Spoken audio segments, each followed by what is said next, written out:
the Anunnaki and the Sumerians. Was Earth once ruled by gods from Nibiru? What if humanity isn't the result of evolution, but a planned genetic experiment by ancient sky beings? Thousands of years ago, gods descended from the stars, but were they divine or extraterrestrial? How did the Sumerians know things about space that modern science only discovered recently? Who were the Anunnaki, mythological deities, or real cosmic engineers with a mission? Is there hidden evidence that humans were created, not born, for a specific purpose? Why do ancient texts across the world echo the same story of beings who came from above and promised to return? Could your DNA hold a forgotten message, a link to something far beyond Earth? And what if they're coming back? Watch until the very end. The final chapter may change how you see the world forever. Don't forget to like, subscribe, and turn on the notification bell. You won't want to miss what's coming next. They were just rocks. That's what most archaeologists would say at first glance. But deep beneath the sand-swept ruins of ancient Mesopotamia, a place known as the cradle of civilization, something was uncovered. Not a crown, not a weapon. A clay tablet. Small, unassuming, weathered by time, but etched into its surface was a map of the solar system. All planets, including Uranus, Neptune, and Pluto, centuries before we had telescopes. And at the very edge, a strange celestial body, one that doesn't appear on any modern star chart. A planet called Nibiru.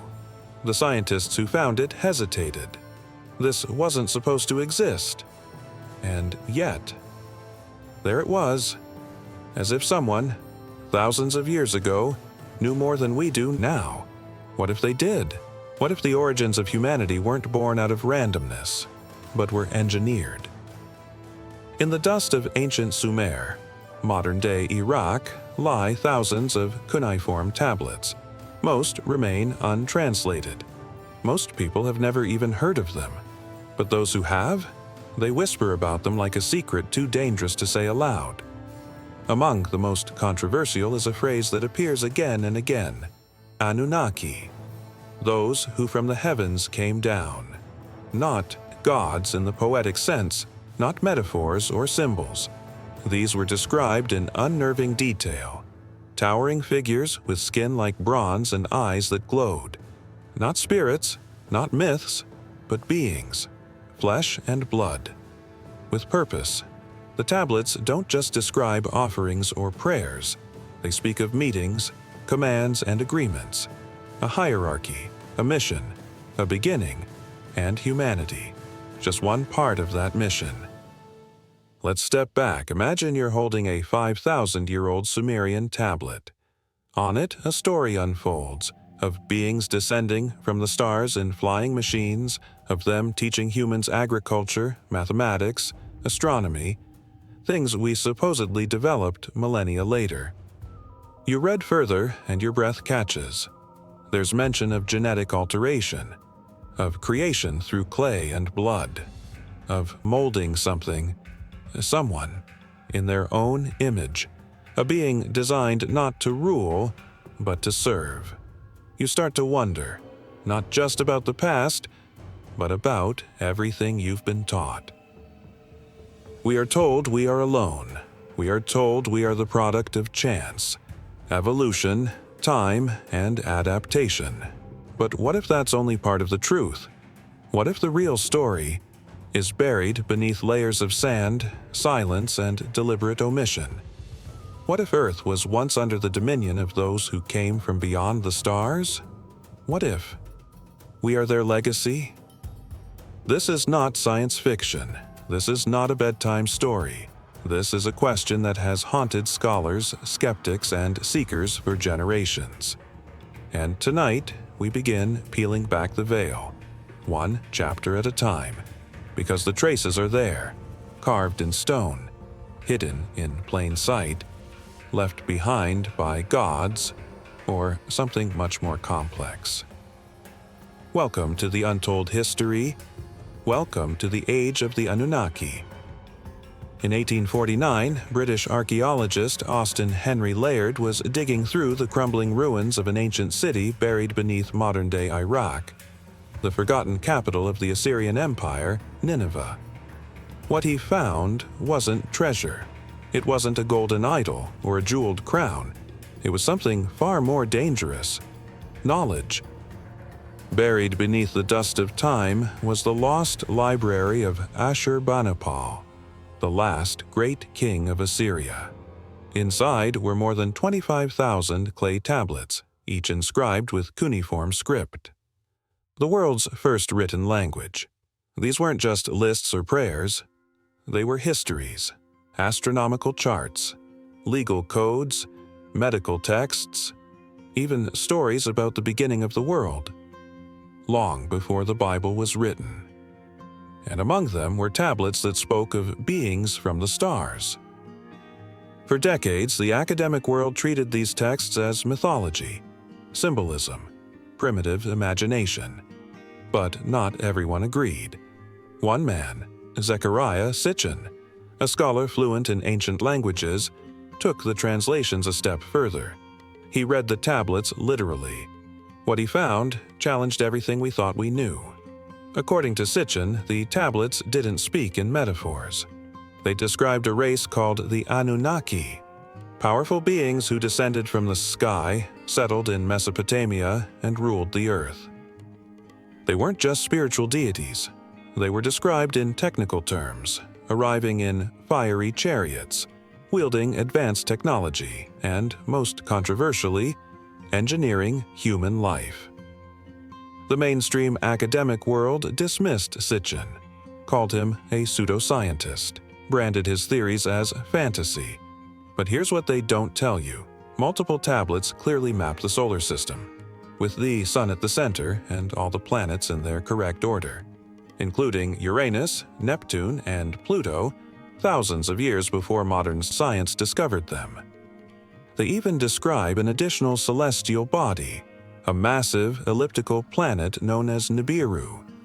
How could the Sumerians, with no telescopes and no satellites, have known this? Coincidence? Or forbidden knowledge passed down from the stars? There's something else. In many of these tablets, there are repeated references to a great work, a project the Anunnaki undertook on Earth. They speak of mining, of needing resources, of creating helpers, primitive workers, to carry out labor on their behalf. They describe these helpers as being made from clay mixed with divine essence. You may recognize a version of this story. It's echoed in Genesis. Then the Lord God formed man from the dust of the ground. But the Sumerians told it first, and their version, much more detailed, much more technical. So here's the question. Why is it that the oldest written records in human history describe a race of godlike beings descending from the sky, mapping the heavens and creating mankind? Why do so few historians talk about this? Why have tens of thousands of tablets still never been translated, just sitting in museum archives collecting dust? Is it because they hold no value, or because they hold too much? We've been told to believe only what can be measured, what can be repeated, what can be peer-reviewed. But what if truth isn't always convenient? What if it's buried beneath the sands of Iraq, pressed into clay, forgotten for millennia? What if the first stories humanity ever told were not myths at all, but memories? And the question we should be asking isn't if the Anunnaki existed, but why they left their story behind. Let's talk about Nibiru, the so-called 12th planet. Not officially recognized, not in school textbooks, and according to NASA, pure fantasy. But here's the twist. In the last 2 decades, astronomers have quietly started to whisper about something else. Something strange. Something they now call Planet 9. A large, mysterious object in the outer edges of our solar system, tugging on the orbits of distant bodies. It's invisible to our current telescopes, but its presence, measurable, Its gravity? Undeniable. Its location? Shockingly similar to what the ancient Sumerians described thousands of years ago. According to the cuneiform tablets, Nibiru is a massive planet with a long, elliptical orbit, one that takes 3,600 years to complete a full revolution around the Sun. It cuts through our solar system like a cosmic visitor. Each time it passes by Earth, something changes. The tablets suggest that the Anunnaki arrived during one such pass, using the planet as a base of operations, or even as their homeworld. It wasn't just a comet or a rogue asteroid. It was described as a habitable world, complete with atmosphere, water, and life. And, most importantly, it was populated by the gods.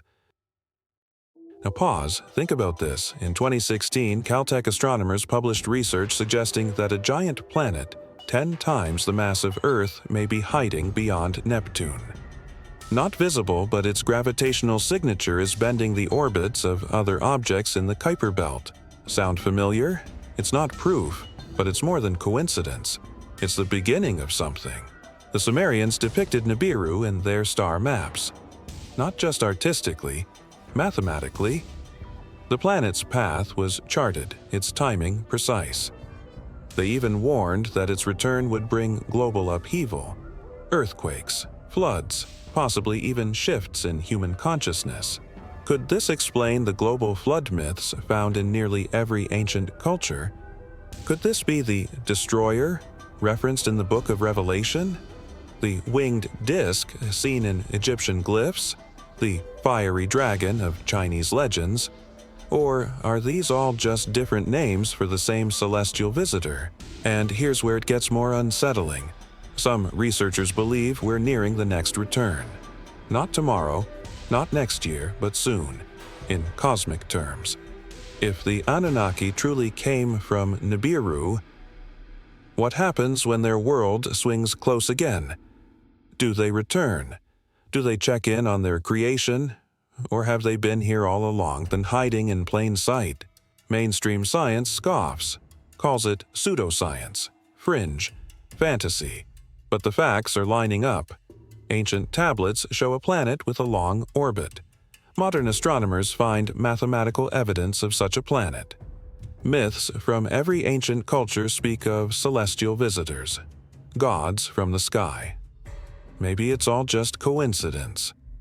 Or maybe the Sumerians knew something we're only beginning to rediscover, and if Nibiru is real, then the Anunnaki were never myths. They were neighbors, and they might be coming back. We're taught that Homo sapiens evolved gradually, from primitive apes to tool-using hunter-gatherers, then to farmers, city builders, and eventually, us. But there's a problem. According to evolutionary biology, that transition should have taken millions of years. Instead, something unexplainable happened roughly 300,000 years ago. A sudden and drastic leap. Our brains tripled in size. We began using complex language, building structures, burying the dead. Civilization didn't crawl into existence. It exploded. Why? What triggered this acceleration? The Sumerian tablets have an answer. They say, we were created. According to these ancient records, the Anunnaki didn't stumble upon Earth by chance.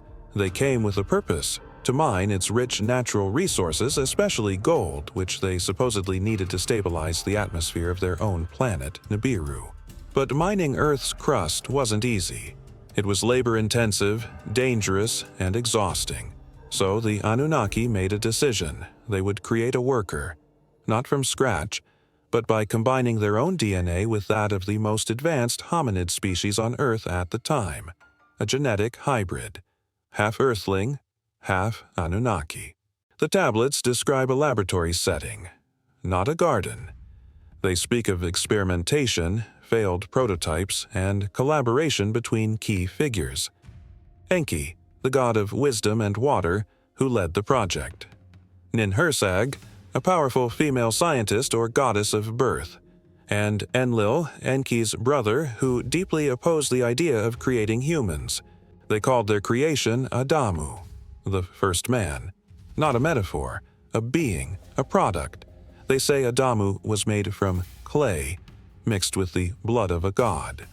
This wasn't religious symbolism. Many researchers believe clay referred to the Earth species DNA, and the blood of a god to the Anunnaki's own genetic material. Sound familiar? It should. The Book of Genesis, written thousands of years later, echoes this story almost word for word, but with a twist. It spiritualizes what may have once been a scientific record. Let us make man in our image, after our likeness. Who is us? Who is our? Most people gloss over that line, but the Sumerians didn't. They named them. They documented them. And they said these beings didn't just make us, they ruled us. What's even more unsettling, the tablets suggest that humanity was never intended to evolve past servitude. Our minds were limited on purpose. Early humans weren't allowed to live long, weren't taught the secrets of the gods, but something changed. Enki, the same being who led our creation, began to teach us, gave us tools, language, fire, agriculture. He defied the others. In biblical terms, Enki may have been the real identity behind the so-called serpent in Eden, the being who wanted us to wake up, to know, to be more than slaves. So now ask yourself, why do nearly all ancient religions have stories of gods descending from the sky? Why do they all reference a time when knowledge was forbidden? Why do we see sudden, unnatural leaps in human evolution? Maybe because it wasn't evolution. Maybe it was intervention. And if the Anunnaki created us, then the question isn't where we came from. It's why were we abandoned? Or worse, were we ever really left alone? Once the Anunnaki created humanity, Earth became more than just a mining colony. It became a battlefield, not of weapons, but of ideologies. Enki believed in sharing knowledge. He saw potential in the human race, a future beyond servitude. To him, we were more than tools. But Enlil? He saw us as a mistake, a threat, and like many rulers faced with a rebellion of thought, he wanted control. According to the Sumerian texts, this clash between the brothers wasn't just personal, it shaped the destiny of the human race. The earliest humans, it said, lived peacefully in Eridu, a city built by the gods themselves. Here, humans worked, worshipped, and learned. They were taught agriculture, astronomy, even metallurgy. We were rising, evolving, thinking, and that terrified Enlil. He feared that one day we might challenge the Anunnaki themselves, so he acted. The tablets tell of a decision, one made not by a single being, but by a council. The gods, displeased with the growth of mankind, planned a cleansing, a total reset, a flood. Sound familiar? Nearly every ancient culture has a flood story. From the Epic of Gilgamesh, to the Bible's Noah, to Native American legends. Always the same pattern. Humanity thrives, and then drowns. But in the Sumerian version, the flood wasn't an act of divine justice. It was a strategic extermination, a calculated move to wipe out the mistake of human advancement. And yet, humanity survived. Because Enki broke the rules. He warned a man named Ziusudra, the Sumerian equivalent of Noah, to build a vessel, not just to save himself, but to preserve genetic material, to restart life, to resist erasure. After the flood, the gods divided the earth among themselves. Humans were once again placed under control, in cities ruled directly by the Anunnaki or their human proxies. Kings were no longer leaders of their people. They were chosen, selected by the gods, often carrying what the tablets call divine blood. And thus began the divine right to rule, the idea that certain families, certain bloodlines had a destiny to command. It wasn't myth, it was maintenance, a way to keep the human race within invisible fences, mentally, spiritually, genetically. But fragments of the old knowledge survived, symbols, stories, forbidden texts hidden in caves and pyramids, echoes of a time when we walked with the gods. Ancient monuments all over the world, from the pyramids of Egypt to the ziggurats of Mesopotamia, are aligned with star systems, solstices, and planetary movements with impossible precision. Who taught our ancestors such things? How did they know? And more importantly, who decided we shouldn't? They say history is written by the victors. But what if it was rewritten? What if the Anunnaki erased part of the story, buried it beneath sand and stone, not to protect us, but to protect themselves? Because if we ever remembered what we were, if we ever unlocked our full legacy, we might not need them anymore. And maybe that's what they fear most. After the Great Flood, Earth was silent. Civilization had been wiped clean like chalk from a board, but not all was lost. From the mountains of Ararat to the plains of Sumer, survivors emerged. Among them, chosen individuals, humans who had been spared not for their piety, but for their genetic heritage. The Anunnaki returned not to repopulate Earth randomly, but to rebuild control. Carefully, deliberately, through blood. They created kingship, not as a system of governance, but as a mechanism of power preservation. The early kings weren't just administrators, they were hybrids, part Anunnaki, part human. And their descendants? They're still here. In the Sumerian king list, an ancient document carved into stone, we find something odd. It lists kings who ruled for thousands of years. 28,800 years for one, 36,000 for another. Then, after the flood, reigns become shorter, more human. But the implication is clear. Before the flood, Earth was ruled by beings who were not like us. These early rulers weren't legends, they were records, dates, names, reign lengths, specific and deliberate. And many believe the Anunnaki passed their blood down through generations. Through the pharaohs of Egypt, through the emperors of Mesopotamia, through royal European houses, and perhaps even further. Let's ask an uncomfortable question. Why is royal blood considered sacred?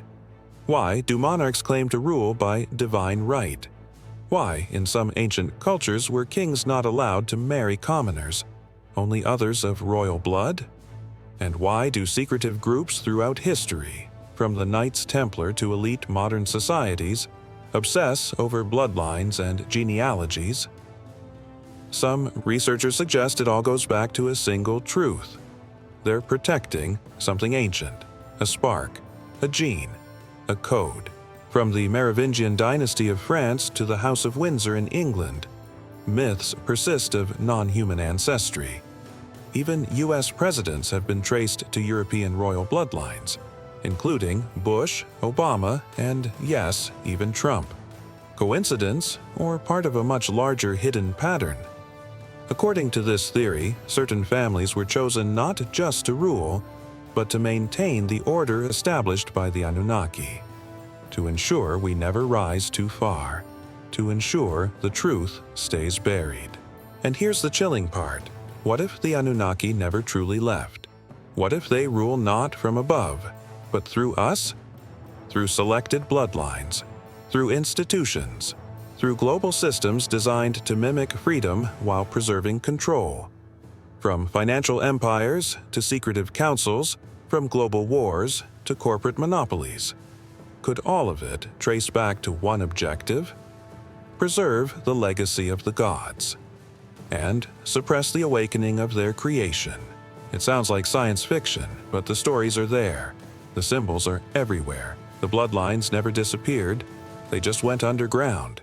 And if you follow them far enough, deep enough, you might find they all lead back to one place, Sumer, the cradle of civilization, and possibly the prison of our potential. We often imagine ancient gods vanishing into legend, fading with the crumbling temples and forgotten languages of the past. But what if that's exactly what they wanted us to believe? The Sumerians weren't vague. They named the gods, gave them personalities, rivalries, domains. They spoke of Enki and Enlil, of Anu the sky ruler and of Inanna, the warlike goddess of love. And yet, these names didn't vanish. They transformed. As civilizations shifted, so did the identities of the Anunnaki. In Babylon, Enki became Ea. In Greece, he echoed as Poseidon, god of the deep. Enlil echoed in Zeus, the storm god ruling from the sky. In Egypt, they were called Netjeru, gods walking among men. But here's the unnerving thread. In every culture, these gods eventually withdrew from open rule. They stopped appearing in the skies. They left behind high priests, kings, temples, but not themselves. Why? Maybe because by then, they didn't need to be seen anymore. The theory goes like this. After millennia of ruling openly and facing resistance, the Anunnaki changed their strategy. They stepped back from view, but tightened their grip through other means. Religion to shape belief. Monarchies to shape bloodlines. Secret societies to shape direction. Instead of thrones of stone, they built empires of influence. Instead of fire from the sky, they used fear, ritual, and control of knowledge. And in every age since, there have been whispers, always whispers, of watchers, beings behind the veil, guiding, manipulating, watching. In the Book of Enoch, a banned text from the Bible, there's mention of watchers, fallen beings who descended from the heavens and gave mankind forbidden knowledge. They bred with human women. They taught war, magic, metallurgy. Sound familiar? It should. It mirrors the Sumerian story almost exactly. Different names, same blueprint. And in nearly every version, these beings were punished for helping us, which raises a disturbing possibility. What if our awakening has always been seen as a threat? Not because it's dangerous to us, but because it's dangerous to them. Today, people speak of sightings, of crafts in the sky, of figures in black, of global elites gathering in private to perform rituals they laugh off as symbolic. But what if those symbols aren't jokes? What if ancient rituals still feed something? A system? A presence? What if the gods of old simply shifted their altars from ziggurats to boardrooms? We like to think we're alone at the top of the food chain, masters of Earth. But if the Anunnaki are still here, hidden in plain sight, then the truth may be far darker. We are not alone. We have never been alone. And those who watch from the shadows may still hold the keys to everything we are. The word Nibiru has echoed through time like a myth, a mystery, or a warning. In the Sumerian language, Nibiru means the crossing, a celestial body that passes through our solar system on a wide elliptical orbit. According to ancient texts and controversial interpretations by researchers like Zecharia Sitchin, Nibiru isn't a metaphor. It's not a star. It's a planet. A massive, hidden world, planet Yerkes, that only returns to our skies once every 3,600 years. And each time it comes, everything changes. The ancient Sumerians didn't just name the planets we know. They identified 12 celestial bodies in their system, long before telescopes. Among them was Nibiru. They drew it with wings. They said it moved like no other, and they claimed that it was the home of the Anunnaki. If true, this would rewrite not just our understanding of mythology, but the structure of the solar system itself. Skeptics call it pseudoscience, but something strange is happening. Astronomers today are detecting gravitational anomalies beyond Neptune, objects being pulled by something massive and invisible. They've even theorized the existence of an undiscovered planet, 10 times the size of Earth, orbiting far beyond Pluto. They call it Planet 9, but the Sumerians may have called it Nibiru. And if that's true, then the ancient stories of gods descending from the heavens take on a whole new meaning. They weren't gods, they were astronauts. They didn't appear magically, they landed. Here's where it gets chilling.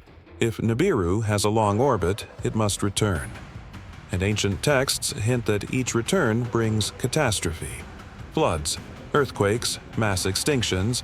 Some theorists even link its past passages to events like the Great Flood, the sudden fall of civilizations, even pole shifts and magnetic disruptions. The Anunnaki, according to the theory, may have used these windows of return to re-engage with Earth, adjust control, or cleanse what had gone too far, like us. Modern-day watchers believe we're nearing another crossing, that unexplained climate shifts, increased solar activity, and rising geological instability could be precursors of something incoming. Could the elite know this? Are underground bunkers, continuity of government, protocols, and seed vaults in the Arctic preparing not for war, but for return? And most hauntingly, if the Anunnaki are still watching, will they come back as gods or as masters once more? One thing is clear: the ancients didn't build ziggurats and pyramids to worship clouds. They watched the skies. They calculated alignments. They feared what returned. And maybe, just maybe, we should too. There's something deeply unsettling about standing before the great monuments of the ancient world. The pyramids of Giza, the ziggurats of Mesopotamia, Stonehenge, Baalbek, Teotihuacan. These are not just buildings, they're puzzles. Massive, impossible silent puzzles left behind by civilizations we're told were primitive. People who, according to the mainstream narrative, used copper chisels and rope to shape multi-ton stones and lift them into geometric perfection. But what if that's not true? What if they didn't build them alone? What if these structures were messages? Timeless markers of something we were never meant to forget? Let's start in Mesopotamia. The ancient Sumerians described temples called Akur, House of the Mountain. These ziggurats weren't just places of worship. They were, according to the texts, landing platforms for the gods. In the Epic of Gilgamesh, the hero travels to the far ends of the earth seeking eternal life. He arrives at a mysterious place where the gods ascend and descend. A place so holy, so dangerous that no mortal may step beyond its gates. Sound familiar? That's not myth. That's a spaceport. Now let's talk engineering. The ruins at Baalbek in Lebanon contain the trilithon stones, each weighing over 800 tons. That's more than 3 fully loaded Boeing 747s per stone. Even with today's technology, we can't move them without specialized cranes and logistics. Yet these stones were placed with mathematical precision, elevated several meters above the ground. Who did this? And more importantly, why? Mainstream archaeology says Romans built on the platform. Sure, but they built on top of it. They didn't make the foundation. The foundation was already there, left behind by something older, something stronger, something not human. Now, look to the skies. Why are so many ancient sites perfectly aligned with constellations, with solstices and equinoxes? With the galactic center itself? Why do pyramids mirror the Orion Belt? Why is the Temple of Hathor at Dendera decorated with images of flying ships and light bulbs that Egyptologists still can't fully explain? Why does Puma Punku in Bolivia feature stone blocks cut with machine-like precision with interlocking designs that fit like 3D puzzle pieces? There's a theory, controversial, ridiculed, whispered, that these sites weren't just temples or tombs. They were machines, resonance chambers, energy harvesters, star maps, stargates, built with an understanding of vibration, magnetism, and celestial cycles that we're only beginning to rediscover in the age of quantum mechanics. Now, picture this.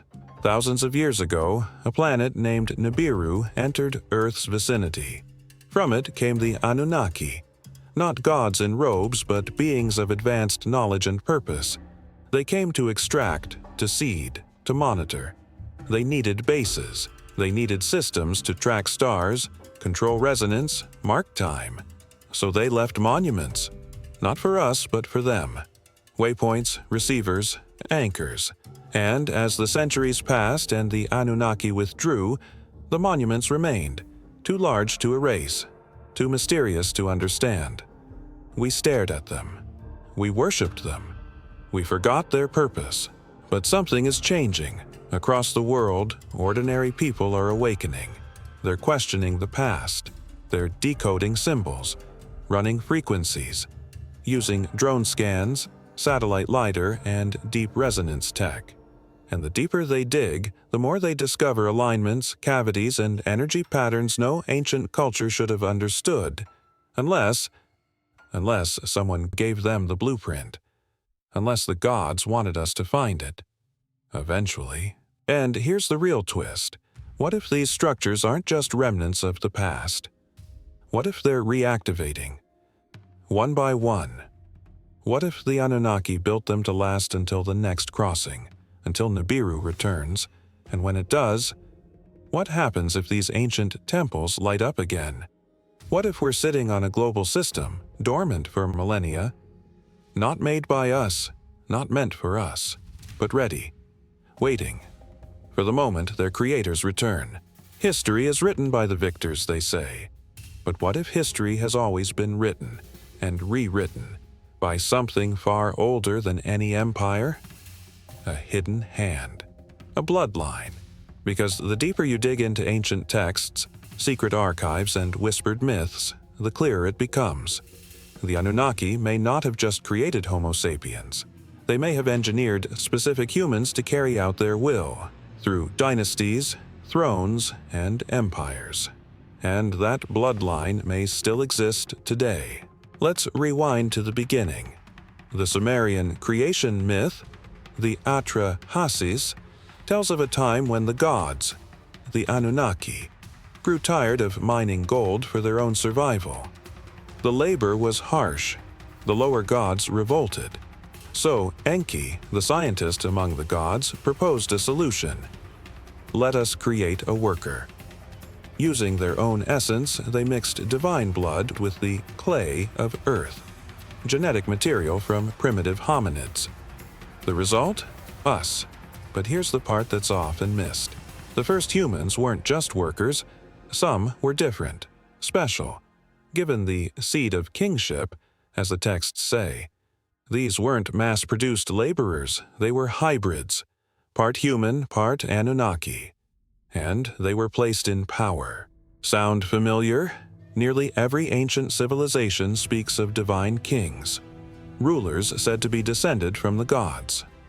The pharaohs of Egypt called themselves sons of Ra. The Inca emperors claimed descent from Inti, the sun god. Sumerian kings were said to receive divine right, not from people but from the stars. It wasn't metaphor, it was biology. Fast forward to medieval Europe. The royal families of Britain, France, Germany, all obsessed with bloodlines, intermarriage, genetic purity. Why? Were they simply elitist? Or were they guarding something older? The concept of the divine right of kings echoes the Anunnaki blueprint. The idea that certain humans are meant to rule, not by merit, but by design. And it doesn't end with kings. From ancient pharaohs to modern presidents, from Roman emperors to banking dynasties, patterns emerge. The same surnames appear. The same bloodlines resurface. The same families influence war, economy, science, and culture across generations. Coincidence or continuity? Now consider this. If the Anunnaki created a ruling line, wouldn't they want to monitor it, protect it, perhaps even guide it from the shadows? Some believe they do. Secret societies like the Freemasons, the Rosicrucians, and the Illuminati are rumored to be custodians of ancient knowledge, keepers of the flame lit by the gods. But others whisper a darker truth, that these groups aren't just protecting bloodlines, they're managing humanity. Let's go deeper. What if certain individuals, born into old families, carry not only political and financial power, but genetic memory? What if their dreams are filled with symbols, codes, languages they never learned?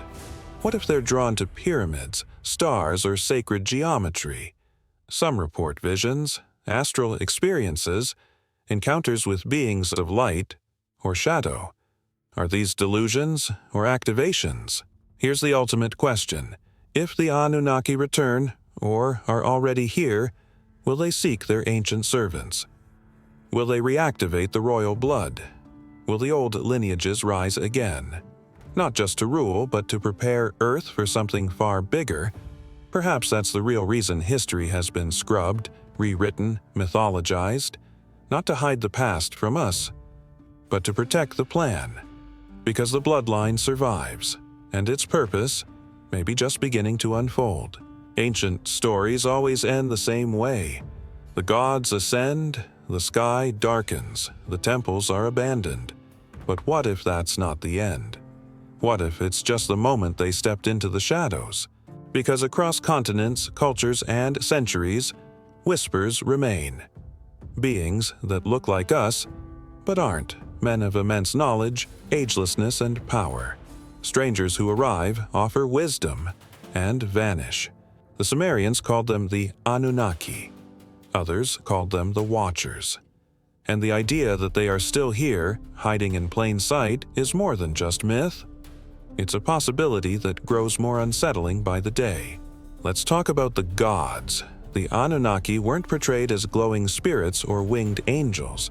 They were physical, tangible. They walked among men. They ate. They built. They ruled. And then they disappeared. Or did they? In the Book of Enoch, an ancient text banned from the Bible, the Watchers descend from heaven and teach humanity arts, metallurgy, and astrology.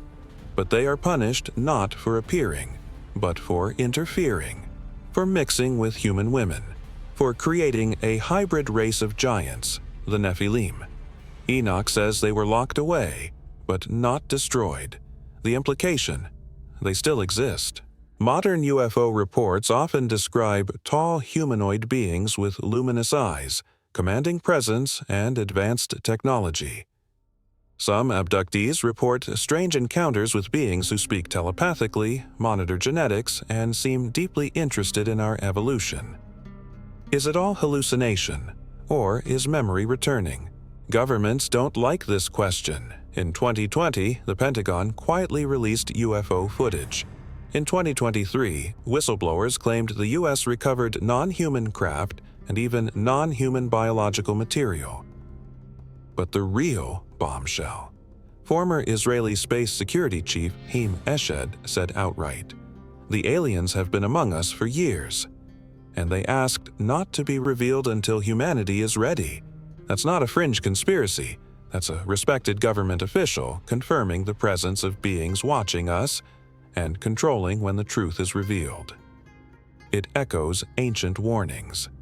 They will walk among you, and you will not know them. What if some Anunnaki never left? What if, instead of ruling openly, they retreated into myth, embedding themselves in elite bloodlines, secret councils, and long-forgotten organizations? Some theorists believe they operate from deep underground bases like those rumored in Antarctica, Mount Bucegi in Romania, or under the oceans. Others say they exist in parallel dimensions, slipping in and out of our reality when needed.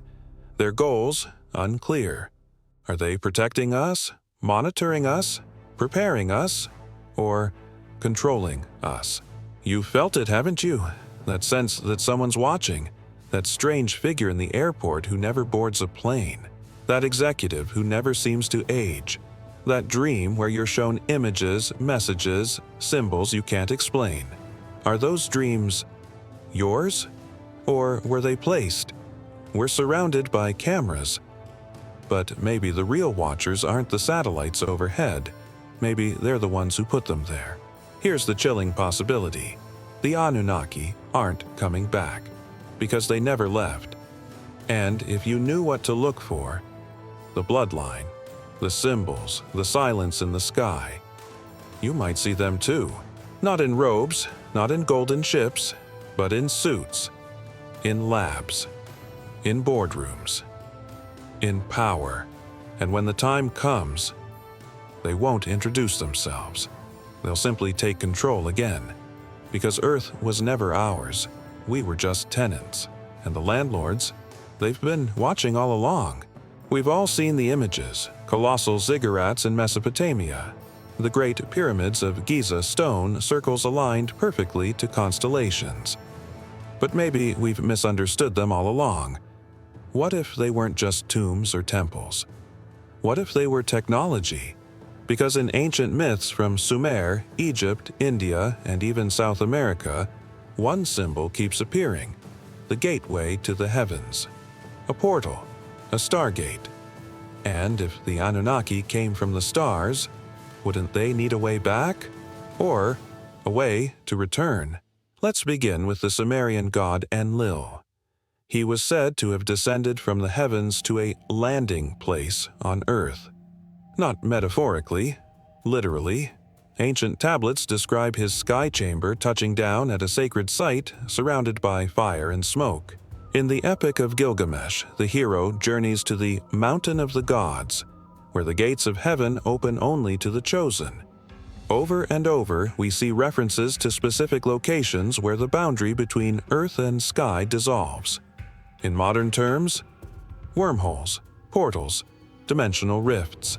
Let's talk about the Gate of the Gods in Hayumarca, Peru, a massive stone carved into a flat cliffside with a smaller door-shaped recess.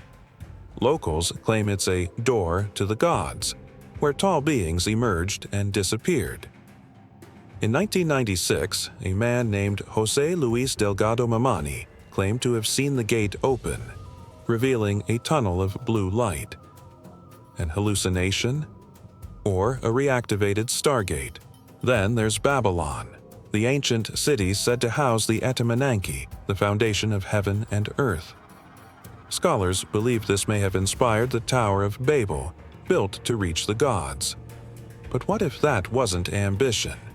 What if it was replication? An attempt to rebuild a device once used by the Anunnaki to come and go from Earth. The Bible says God confused their language and scattered humanity for building it. But maybe it wasn't divine punishment. Maybe it was containment. And consider this: in almost every culture, these gates or portals are sealed, guarded, hidden. Why? Because the knowledge to reopen them may still exist, scattered in fragments disguised as myths, encoded in sacred geometry. Many believe these ancient structures aren't just symbolic. They're resonance machines, tuned to celestial alignments, capable of generating specific frequencies. And when the stars align just right, the gates activate. In 2003, American forces entered Iraq, the heart of ancient Sumer. Why? Publicly, weapons of mass destruction. Secretly, according to some insiders, to secure ancient Sumerian artifacts. Artifacts that included cylinder seals, tablets, and something else. A machine buried beneath the sands near Ur, rumored to be a Stargate device. That site was sealed, the artifacts disappeared, and the rumors, they've only grown louder. Now think about CERN, the Large Hadron Collider. Scientists say it smashes particles to study the building blocks of matter, but some believe it's doing far more. In 2016, a bizarre video surfaced showing robed figures performing a ritual in front of CERN's Shiva statue. The organization dismissed it as a prank, but those watching closely noticed something chilling. The statue depicts Shiva the Destroyer, performing the dance of cosmic rebirth. And nearby, etched into the stone, was the Anunnaki symbol of the winged disc. Coincidence or confession? Here's the final thought. What if the Anunnaki left doors, not just myths? And what if we've already started unlocking them? Because stargates aren't science fiction, they're ancient fact, if you dare to look. And when the next one opens, it won't be a movie, it'll be the return. And this time, we may not be ready. The truth may be closer than you think, not in the skies, not buried in the sands, but flowing in your veins. Because the Sumerians never claimed the Anunnaki simply ruled over humanity. They claimed the Anunnaki created humanity. And not just in myth, in detailed accounts etched into clay, thousands of years before modern science understood genetics. Let's go back to the tablets. In the Atrahasis, one of the oldest known texts, the Anunnaki are said to have grown tired of their labor on Earth, digging, building, mining. So they made a decision. Let us create a worker, a being in our image to bear the toil. They took clay and mixed it with the blood of a god. Not metaphorically, literally. They combined hominid DNA with Anunnaki essence, creating the first Adamu. Sound familiar? Genesis echoes it. Let us make man in our image after our likeness. Even the name Adam matches Adamu. Coincidence, or an ancient memory, rewritten through time? Here's where it gets eerie. Modern science now shows that only a few percentage points of DNA separate us from primates. But something triggered an explosive leap in human evolution. Language, agriculture, consciousness, civilization, it happened fast. Too fast. Some geneticists have even suggested that our DNA shows signs of artificial tampering, with sequences that look inserted, like code, like design, like someone upgraded us. Let's talk about the Rh-negative blood type. Only about 15% of humans have it, and no one knows exactly where it came from. It's not a mutation, it's a missing link, a total absence of the rhesus monkey gene. People with Rh-negative blood often have higher than average IQs, lower body temperatures, extra vertebrae, unusual sensitivity to light, and sometimes psychic abilities. Where did this come from? Some believe it's a trace of Anunnaki DNA, a sign that certain bloodlines are closer to the original design. That's why, throughout history, royalty has guarded bloodlines with obsession. Why blue bloods intermarried? Why divine right was invoked? Because maybe they weren't ruling by politics. Maybe they were ruling by inheritance. And now, here's the twist. Some abductees and contactees claimed that during their encounters they were told they were special, that their blood carried something ancient. They describe visions of tall beings in white robes, glowing eyes, voices that speak inside the mind. One woman reported being shown a symbol, a winged disc, and told, "You carry the spark of the original ones." She was Rh-negative. Across the world, ancient myths speak of star-born ancestors. The Dogon, people of Mali, say their gods came from Sirius and mixed with women. The Hopi speak of Kachinas, sky people who altered the early humans. The Japanese imperial family claims descent from Amaterasu, a goddess from the heavens. All different cultures, all telling the same story. We are not alone in our blood. So, who are you? Really? A being of Earth or the descendant of gods? And if your DNA is the key, what happens when they return to collect what they made? Because maybe this isn't just about the past. Maybe it's about a genetic recall, a reawakening. The Anunnaki aren't just ancient rulers. They are your creators. And one day soon, they may come back for their children. In 2020, something changed. Governments across the world, especially the US, began declassifying decades of UFO data. The Pentagon admitted it. Yes, we've encountered craft. Yes, they defy physics. No, they're not ours. Suddenly, the world was talking about non-human intelligence, not as a fringe idea, but a serious possibility. But what if this disclosure is more than an admission? What if it's a preparation? Ancient astronaut theorists believed the Anunnaki never truly left Earth, at least not completely. They believe a watching presence has always remained, hidden in orbit, underground, or in another dimension, waiting for the right moment. And now, the signs suggest, that moment is coming. Just look around. Technology explosion. In the last 100 years, humanity has gone from horse-drawn wagons to AI, spaceflight, and quantum computing. Could this leap be natural? Or is someone guiding us?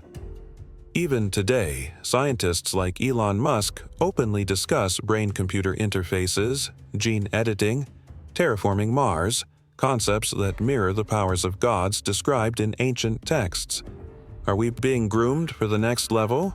Or being rebuilt for a different purpose? Cultural conditioning. Hollywood has flooded the world with stories of ancient aliens, godlike beings, and hidden creators. Prometheus, Eternals, Stargate, Arrival. These aren't just blockbusters, they're scripts of disclosure, planting seeds in the public psyche, so that when it happens, we won't panic, because we'll already feel like we've known. Mass sightings and sinks, UFOs over nuclear bases. Craft seen above pyramids. Unexplained signals in deep space, and then the eerie synchronicities. Solar activity rising to historic levels. Unprecedented alignment of planets, anomalies detected on the Moon and Mars. It's as if something is awakening, or someone is returning. But here's where it gets personal. People around the world are reporting dreams, visions, and strange experiences. Sudden downloads of information, recurring symbols, the winged disc, the eye, the stepped pyramid, a sense that something is coming. Even children, some barely old enough to talk, speak of the bright people or sky teachers in ways that feel chillingly familiar, as if memories are resurfacing across generations. And then there are the contactees, not the ones seeking fame, but quiet, ordinary people who report an identical message. The return is near. Prepare. Not prepare for war. Prepare for recognition. So ask yourself, why is humanity so obsessed with finding exoplanets? Why are we now trying to rewrite our DNA? Why are we searching for intelligence in the stars? Just as the stars may be searching for us. Because maybe the Anunnaki never meant to rule forever. Maybe they meant to come back, once we were ready. And maybe, just maybe, that day is almost here. This is where it all converges, the myths of the gods. The ancient texts and forbidden tablets. The mysterious leaps in human evolution. The sightings, the symbols, the secrecy. For centuries, we've been taught that gods are fantasy, aliens are fiction, and the past is settled. But what if it's not? What if the ancient Sumerians didn't just tell stories? They recorded history? Let's look at the pieces again. The Sumerians, with knowledge that seemed impossibly advanced. Astronomy, medicine, metallurgy, written in stone over 6,000 years ago. The Anunnaki, sky beings who descended to Earth, ruled empires, and created mankind through bioengineering. The winged disc, a recurring symbol across civilizations that never knew each other, from Mesopotamia to Mesoamerica. The sudden explosion of human intelligence and civilization after millions of years of stagnation. The global obsession with the stars, gods from above and divine bloodlines, and the eerie parallels with modern science. DNA splicing, space colonization, transhumanism. These aren't coincidences, they're breadcrumbs, laid across millennia, across continents, across cultures. A story that was never forgotten, just buried. And now we're living at the tipping point. Everything is accelerating. The tech, the discoveries, the disclosures, and the feeling, deep, primal, that something big is coming. Because maybe the Anunnaki aren't just our past. Maybe they're our future. And maybe this is the next phase in their design. Here's the final theory. Earth was never random. Humanity was never accidental. Civilization wasn't built. It was seeded by beings not of this world, but of our DNA, the Anunnaki. And we were not left alone. We were watched, we were nudged, and now, as we unlock the very powers of gods ourselves, we are ready for the return. Not invasion, not salvation, but reunion. because the gods are not above us, they are within us, and the final chapter of this story hasn't been written yet. Now ask yourself, not with fear, but with awe, what if the myths were memories? What if your blood holds more than biology? What if your destiny was written in the stars? Welcome to the truth. Welcome to the legacy of the Anunnaki, the gods of the beginning and perhaps the end.